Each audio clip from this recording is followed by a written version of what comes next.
அவுதுபில்லாஹி மினஷ் ஷைத்தானிர் ரஜீம். பிஸ்மில்லாஹிர் ரஹ்மானிர் ரஹீம். அன்பார்ந்த நேயர்களே, ஒரு பக்கம் தனி பாலஸ்தீனை நோக்கிய நகர்வுகள் உலக அரங்கில் நடந்து கொண்டு இருக்கின்றன. இன்று 533வது நாள் இந்த நகர்வுகள் ஒருங்கிணைக்கப்படுகின்றன. சர்வதேச அளவில் இப்பொழுது நடந்து கொண்டிருக்கின்ற இந்த பிரச்சனைகளுக்கெல்லாம் ஒரு தனி பாலஸ்தீனம்தான் தீர்வு என்ற கருத்து மேலோங்கி வருகிறது.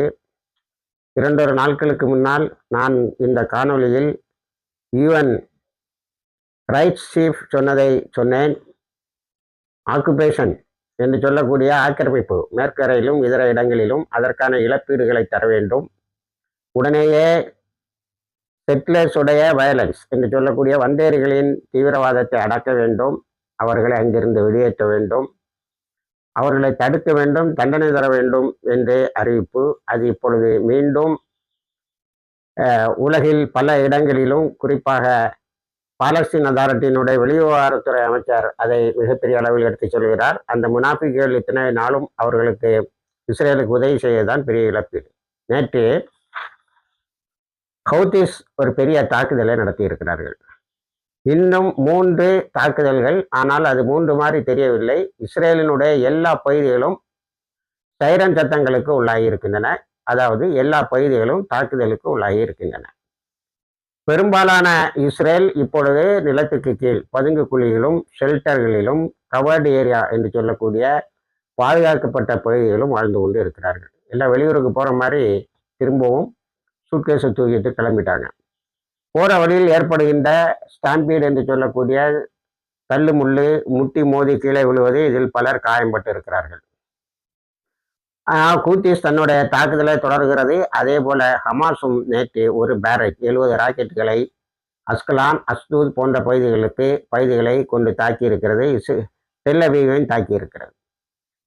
அதனால் போராளிகள் இப்பொழுது ஜெருசலத்தில் மிகப்பெரிய போராட்டத்தை நடத்தி இருக்கிறார்கள். யாரு? இஸ்ரேலுடைய மக்கள், இஸ்ரேலில் வாழுகின்ற மக்கள். நத்தான்யாஹுவுக்கு எதிராக சின்பத்தினுடைய தலைவர் வெளியேற்றப்பட்டது. ஹாஸ்டேஜஸை பற்றி கவலைப்படாமல் மீண்டும் போர் என்ற பெயரில் பெண்களையும் குழந்தைகளையும் கொலை செய்வது எதற்காக 1,00,000 பேர் நேற்று கூடி ஒரு பெரிய போராட்டத்தை நடத்தி இருக்கிறார்கள். இதிலெல்லாம் இஸ்ரேலுக்கு மிகப்பெரிய இழப்பு என்னவென்று சொன்னால், மிகப்பெரிய அவமானம் என்று நான் சொல்லுவேன். காரணம், அவர்கள் நார்தன் இஸ்ரேலினுடைய வடக்கு பகுதியிலிருந்து வெளியேற்றப்பட்ட அவர்களுடைய பாணியில் த ரிஃப்யூஜிஸ் ஃப்ரம் நார்த் எல்லோரையும் திரும்ப கொண்டு வந்துடுவோம்னு சொன்னார். ஆனால் ஒன்றும் நடக்கல. அது என்ன நடந்திருக்குன்னா, ஒரு 5 ராக்கெட் அடித்த உடனே அந்த நியூக்ளியர் செட்டில்மெண்ட்டில் உள்ள எல்லாரையும் இவங்களே எவாக்குவேட் பண்ணிட்டாங்க. ஆனால் அந்த நியூக்ளியர் செட்டில்மெண்ட்டில் எத்தனை பேர் தான் வந்து குடியிருந்தாங்கன்னா, மொத்தமாக அங்கே வந்து குடியேறியவர்களில் 10% தான் திரும்ப வந்திருக்காங்க. இந்த சீஸ்ஃபயர் டைமில் 10% மக்கள் தான் திரும்ப வந்திருக்காங்க. அவங்களையும் இப்போ இவங்களே காலி பண்ணுறாங்க. அப்போ அந்த தாக்குதல் மிகப்பெரிய அளவில் நடந்து கொண்டு இருக்கிறது. ஆனால் ஹமாஸ் அதுக்கு பொறுப்பேற்கல, நாங்கள் இல்லைன்னு சொல்லுது. சிலர் என்ன சொல்கிறாங்கன்னா, ஒருவேளை இஸ்ரேல் அதுக்கு பதிலாக பெய்ரூத்தை தாக்கி இருக்கிறது. இஸ்ரேல் இது போன்ற தாக்குதலை நடத்தி தங்களுடைய மக்களிடம் நம்ம பெரிய யுத்தத்தில் இருக்கோம், இப்போ நீங்கள் போராடக்கூடாதுன்னு காட்டுவதற்காகவும் இதை செய்திருக்கலாம். ஆனால் அதனுடைய வஞ்சகமா அல்லது உண்மையான தாக்குதலா? இப்போ முயிட்டுலா செட்டில்மெண்ட்டு ஃபுல்லாக காலி ஆகி போச்சு. இது ஏன் நம்ம பெரிய தோல்வின்னு சொல்கிறோம்னா, அக்டோபர் 8 தொடங்கின ஹிஸ்புல்லாவுடைய தாக்குதல் 2023 தாக்குதல் ஒரு வருடம் நீடித்தது. அவங்க கம்ப்ளீட்டாக அந்த நார்தன் இஸ்ரேலை காலி பண்ணிட்டாங்க. இன்னும் நீ அங்கே மக்களை கொண்டு வர முடியல. இங்கே வந்து காசாவை பிடிச்சிக்குவேன், வெஸ்ட் பேங்கை பிடிச்சிக்குவேன், சிரியாவை பிடிச்சிக்குவேன்னு சொல்லுவேல அர்த்தமே இல்லாத ஒரு வேலை அது. ஆகவே ஹிஸ்புல்லானுடைய தந்திரம் என்னவென்று தெரிகிறது என்று சொன்னால், இங்கே செட்டில்மெண்ட் வந்தால் அடிப்போம். அவங்களோட ஹசன் நஸ்ருல்லா ஷஹீத் அவர்களுடைய முதல் வார்த்தையே, நீ என்னைக்குமே நார்தன் இஸ்ரேலுக்கு ஆட்களை கொண்டு வர முடியாது, உன் குடியிருப்புகளுக்கு நீ திரும்ப கொண்டு வரக்கூடாது. அது ஏன்னா அதெல்லாம் ஆக்கிரமிக்கப்பட்ட இடங்கள். அப்போ இதில் மிகப்பெரியதொரு தோல்வியை சந்தித்து இருக்கிறார்கள். நேற்று நம்ம ஹமாஸுக்கு வருவோம்னு சொன்னால், அவங்க ராக்கெட்டை அடித்தாலும் நேற்று 23 பேர் கொலை செய்யப்பட்டது, ஷஹீதாக்கப்பட்டதில் சலா அல் பர்தாவி என்ற ஹமாஸ் அபிஷியல் மிகவும் முக்கியமானவர். அவர் சஜிதாவில் இருக்கும்போது, அவர் கான்யூனிஸில் ஒரு டென்ட்டில் தான் மனைவியோடு இருந்திருக்காரு. 2 பேரும் தொழுதுட்டு இருந்திருக்காங்க 23ஆம் இரவில். அப்பொழுது அவர் மீது தாக்குதல் நடந்து அவர் ஷஹீதாகி இருக்கிறார். இப்போ இவர் மட்டும் ஷஹீதாகல. இதுக்கு முன்னாடி அபு மூசா உடைய ஷஹாதத்தை பற்றி நாம் சொன்னோம். இது மட்டுமல்லாமல் இன்னும் சில ஹமாஸ் நிர்வாகிகள், அதாவது காசாவை நிர்வாகிக்கிட்டு இருந்தவங்க ஷஹீதாக்கப்பட்டு இருக்கிறார்கள். இதையெல்லாம் அல் ஜசீராவும் அல் மயாதினும் ஒரு ஆய்வுக்கு உட்படுத்தி ஒரு அறிக்கையை ஹமாஸுக்கு கொடுத்திருக்கிறார்கள். அது மிக நெஞ்சை தொடுவதாக இருக்கிறது. நீங்கள் முந்தைய 500 நாள் அல்லது 520 நாள் யுத்தத்தில் இழக்காதவர்களை இப்பொழுது நீங்கள் எப்படி ஏன் இழக்கிறீர்கள் என்பதை நீங்கள் ஆலோசிக்க வேண்டும். இது எதனால் நடக்கிறது என்று சொன்னால், நீங்கள் சீஸ்ஃபயருக்கு பிறகு இப்பொழுது வந்த 42 நாள் அல்லது 40 நாள், ஜனவரி 19ஆம் தேதி செயலில் வந்து கடந்த செவ்வாய்க்கிழமை முடிவிட்ட இந்த சீஸ்ஃபயர்ல இடையில நீங்க கைதிகளை விட்டீர்கள். அதில் நீங்கள் உங்களுடைய பலத்தை எல்லாம் காட்டினீர்கள். எல்லாம் ஆல்ரைட்டு. இஸ்ரேல் அதுல எக்கச்சக்கமா பயந்து போய் நீங்க கைதிகளை விடும்போதும் அதில் நீங்கள் சில கொண்டாட்டங்களை கொண்டாடும் போதும் அது நீங்கள் எங்கெல்லாம் வாழ்கிறீர்கள், ஹமாஸை சார்ந்தவர்கள் எங்கெல்லாம் வாழ்கிறீர்கள் என்ற டூல் கிட் என்று சொன்னார்கள். அதாவது உள்ள இருந்து தகவல் எடுப்பதை அதிகமாகி விட்டார்கள். அடுத்து எல்லா இடமும் சில ஒரு வகை ஏஐ கேமராக்களை பூட்டி இருக்கிறார்கள். 2 இதையெல்லாம் இப்ப நீங்க கொஞ்சம் கண்டுபிடிச்சு ரிமூவ் பண்ணிருக்கீங்க. 3வது மிகப்பெரிய விஷயம் என்னவென்று சொன்னால், நீங்க இப்போ செல்போனை உபயோகப்படுத்துறீங்க, பொதுமக்களோடு கலந்து நிற்கிறீர்கள், பழைய செக்யூரிட்டி அரேஞ்ச்மெண்ட்டை நீங்க கலத்தி போட்டுட்டீங்க. இதற்கு முன்னால் முக்கியமான நிர்வாகிகள் எல்லாம் மக்களோடு கலந்து வரமாட்டீர்கள். உங்களுக்குன்னு, அதாவது நீங்க மக்களோடு வாழ்ந்தாலும் சில இடங்களில் பாதுகாப்பாக இருப்பீர்கள். அதற்கு சில பாதுகாப்பு வளையங்களை ஏற்படுத்தி இருப்பீர்கள். இப்ப எல்லாத்தையும் விட்டுட்டு நீங்க மக்களா வாழ வந்துட்டீங்க. இதுல ஒண்ணு என்ன கவனிக்கணும்னா, இந்த மொத்த அனாலிசிஸ்லையும் இது அவ்வளவு இந்த அறிக்கையை முடிச்சு விடுவோம் என்று சொன்னால், இந்த அறிக்கையில இது இவ்வளவுத்தையும் கண்டுபிடிச்சு நீங்க இந்த செல்போன் யூஸ் பண்றது, செக்யூரிட்டியில லேப்ஸா இருக்கிறதெல்லாம் அவர்களுக்கு உற்சாகத்தை தரும். யாருக்கு? இஸ்ரேலுக்கு. நான் அவனை கொண்டுட்டேன், இவனை கொண்டுட்டேன். இப்ப கொலை செய்யப்பட்ட சலால் பர்தாவி ஷஹீத் ஆயிட்டாரு. அவரு பொலிட்டிக்கல் பியூரோல ஒரு மெம்பர். களத்துல நின்று போற அரேஞ்ச் பண்ணக்கூடியவர்களில் ஒருவர் இல்லை. ஆனா காசாவை நீங்க நிர்வகிச்சுட்டு இருந்த போறீங்க, இந்த உணவுகளை கொண்டு கொடுக்கறது, இது பண்றது, ரகசியமா உணவை கொண்டு வந்து மக்களை எப்படியாவது பட்டினி இல்லாம பாதுகாக்கிறது, திடீர்னு ஆஸ்பத்திரிகளை சீர்கட்டுறது, இந்த நிர்வாகிகளில் பலரை நீங்கள் இழந்திருக்கிறீர்கள். இதுவரைக்கும் ஷஹாதத் இல்லாமல் ஜிஹாத் இல்லைங்கிறது சாதாரணமான விஷயம். ஆனால் நீங்கள் அதுல இன்னொன்னு சுட்டி காட்டுறாங்க, நீங்க 2வது இஸ்ரேல் யுத்தத்துக்கு வராதுன்னு நீங்க நினைத்து கொண்டிருந்தீர்கள். நத்தானுவுக்கு வழி கிடையாது.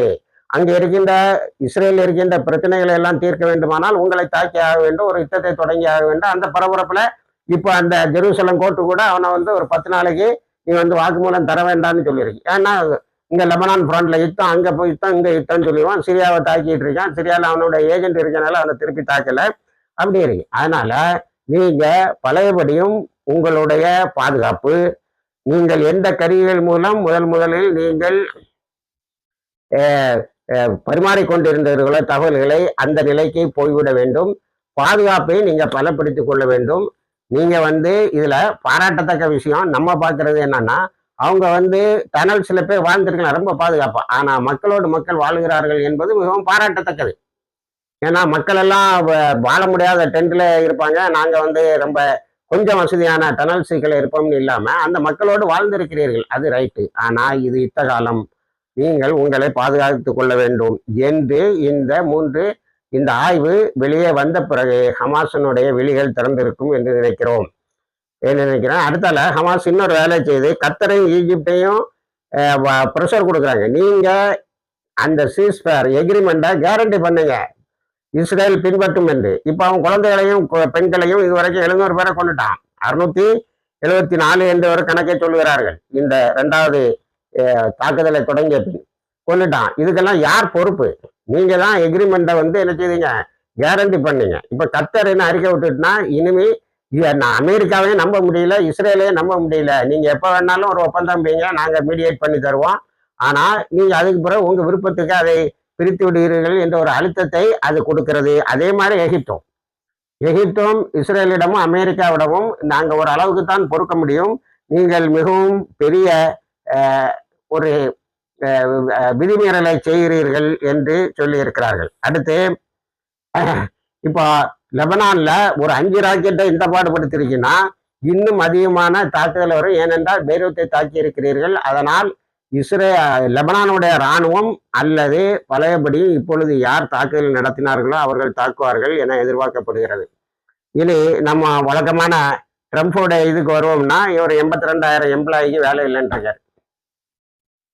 அதாவது 4,82,000 பேர் இந்த உலகம் முழுவதும் போய் அடி வாங்கிட்டு வரான்ல இஸ்ரேல், அமெரிக்காவுடைய இராணுவத்தினர் அவனோட பென்ஷன் பிரிவில் வேலை செய்துட்டு இருந்திருக்காங்க. பென்ஷன் இழப்பீடு இது மாதிரி இல்லை, மொத்தம் மிலிட்ரி அட்மினிஸ்ட்ரேஷன்ல வேலை செய்துட்டு இருக்காங்க. அதை 4 லட்சமாக குறைக்கணும், 82,000 பேரை வேலை இல்லாமல் ஆக்கணும்னு சொல்லி ஒரே உத்தரவுல எல்லாம் அவுட்டு. இது என்னன்னு தெரியல. அது ஒரு ஜனநாயக நாடுங்கிறாங்க, மனித உரிமைகள், லேபர் உழைப்பாளர்கள் உரிமைகள்லாம் சொல்றாங்க. இப்படி கிடக்கு. அதுக்கடையில 5,30,000 இமிகிரன்ஸ் அங்கே அவன் வந்தேரிகள்னு சொல்லக்கூடியவங்க வெளிநாடுகளில் அங்கே இருப்பவர்களை ஒரே அடியாக வெளியே போக வேண்டும் என்று சொல்லி இருக்கிறான். அவனுக்கு ஒரு பெரிய ஷாக்கை நாத்து இஸ்ரேலில் உள்ள யூத மத பாதிரிகள் என்று சொல்லக்கூடிய ராபிகள் ஒரு ஷாக்கு கொடுத்துருக்காங்க. அது என்னவென்று சொன்னால், நீ முதல்ல இவங்க காசால பீஸை கொண்டு வரணுங்கிறதுக்காக ட்ரம்புக்காக எலெக்ஷன்ல வேலை செய்தவங்க. நான் அதை உங்களுக்கு காணொலியில் சொன்னேன். அவங்கள கூப்பிட்டு தனியா விருந்து வச்சான், அப்புறம் கூப்பிட்டு தனியா கண்ணியப்படுத்தினான். அவங்க இப்போ ஒரு கேள்வியை ட்ரம்ப்புக்கு முன்னாடி வச்சிருக்காங்க. நீ இவ்வளவு பெரிய ஒரு முரண்பாடான ஆள் என்பது மிகவும் கேவலமானது. நீ காசாவை போர் நிறுத்தத்தை கொண்டு வர வேண்டும், ஹூத்திஸை தாக்க வேண்டும் என்று. ஆனா இப்போ அவங்களுடைய ஏர்கிராப்ட் கேரியர் பெரிய அளவில் சேதமடைந்தது என்பதை எல்லோரும் ஒத்துக்கொள்கிறார்கள், USS ட்ரூமேன். ஆனாலும் நேற்று சில தாக்குதலை நடத்தி இருக்கிறார்கள் சில முக்கியமான நகரங்களில். அதில் இன்னும் கேஷுவாலிட்டிஸு அதிகமானதாக கணக்கு காட்டவில்லை. 53 பேர் இறந்தார்கள், 103 பேர் காயம்பட்டார்கள் என்றுதான் இருக்கிறது. பல கட்டடங்கள் ஈடுபடுகின்றன. இணைந்திருங்கள், எல்லா தகவலையும் சேர்த்து தருகிறோம். வாஹிர் தவானா அல்ஹம்துலில்லாஹ் ரபில் ஆலமீன்.